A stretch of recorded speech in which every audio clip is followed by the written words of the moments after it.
Praise the Lord! Welcome to another Explainer, where we take profound historical texts and unpack exactly what they mean for our lives today. So let's just jump right into this. Have you ever felt like you're stuck in the absolute, ultimate, completely unfair career dead end? You know the exact feeling I'm talking about, right? You did everything right, you played by the rules, you worked incredibly hard, and yet somehow you ended up totally sidelined. Maybe you got passed over for a promotion you were promised, or maybe you just find yourself stuck in a situation you absolutely did not deserve. Well, today, we're diving into Genesis chapter 40, which outlines the story of Joseph. Joseph is sitting in an Egyptian prison. He's been completely stripped of his freedom, his family, and his entire future, through absolutely zero fault of his own. We're going to look at the unbelievable resilience he shows in this incredibly dark place, and we're going to extract a highly practical blueprint for how you and I can handle the darkest, most unfair pits of our own lives. What's just so fascinating here is the raw, unfiltered reality of the source text. If we look closely at verse 15, Joseph says, "For I was indeed stolen out of the land of the Hebrews, and here also I have done nothing that they should put me into the pit." Now, this isn't just some poetic metaphor. He is in a literal miserable dungeon. And I really want to ground our personal story right here in this text. Notice that visceral feeling of being stolen. It's the ultimate loss of agency. He's literally managing a prison wing with two disgraced royal officials, the king's cupbearer and the baker. Imagine being forced to serve these powerful people who are basically just temporarily slumming it in your misery, knowing they might get out any day while you are just completely stuck. It's the ancient equivalent of having to train your boss who makes 3 times your salary while you're trapped at entry level. It's deeply, deeply unfair.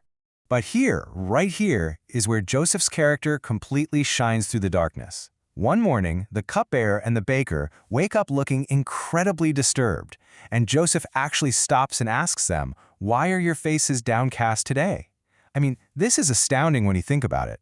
Joseph is arguably in a much worse, much more permanent situation than these two officials, yet he possesses this incredible, radical empathy.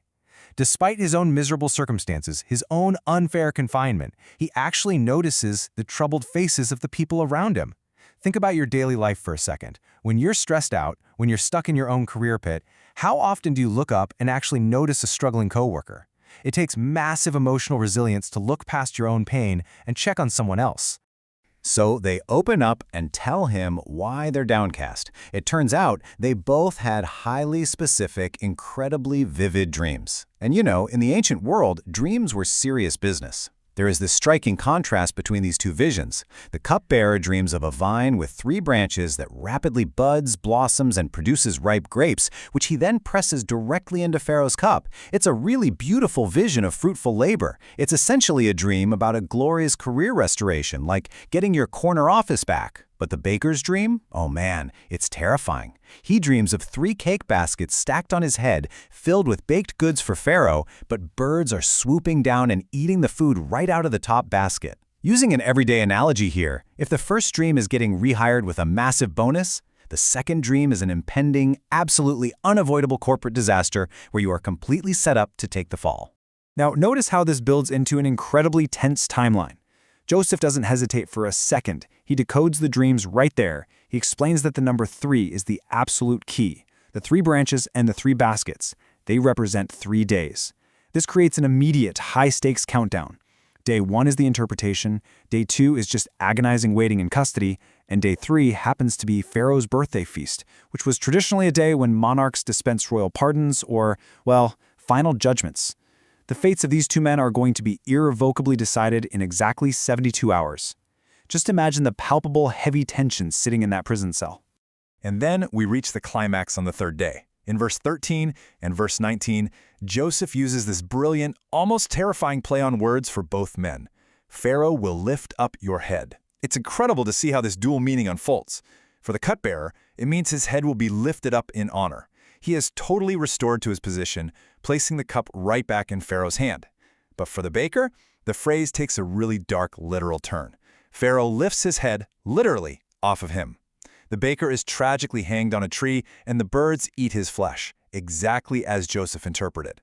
The accuracy of Joseph's gift is just undeniable here. He delivered the truth no matter how harsh it was, and the events played out flawlessly. Which brings us to what has to be one of the most heartbreaking sentences in the entire text. Verse 23, "Yet the chief cupbearer did not remember Joseph, but forgot him." Wow. This brilliantly illustrates that relatable, crushing sting of being forgotten. Joseph had just given the cupbearer the absolute best news of his life. He provided comfort, accurate interpretation, and hope. He was literally the catalyst for the cupbearer's peace of mind. And the second that cupbearer got his comfortable, powerful life back, he completely wiped Joseph from his memory. Have you ever experienced this? You put in the late hours, you cover for a coworker, you literally save an entire project from failing, and when the accolades are finally handed out by upper management, your coworker takes all the credit and completely forgets you even exist. You're just left behind in the pit. So the absolutely crucial point here is, what do we do with this? How do we survive when we are unfairly trapped and then cruelly forgotten? We're going to transition this narrative right now into 3 actionable steps that you can apply daily. This is a literal blueprint derived directly from Joseph's behavior in the pit. Number 1, notice the troubled. Number 2, give credit to a higher power. And number 3, advocate for your own justice. Let's break these down to see exactly how they apply to our everyday grind.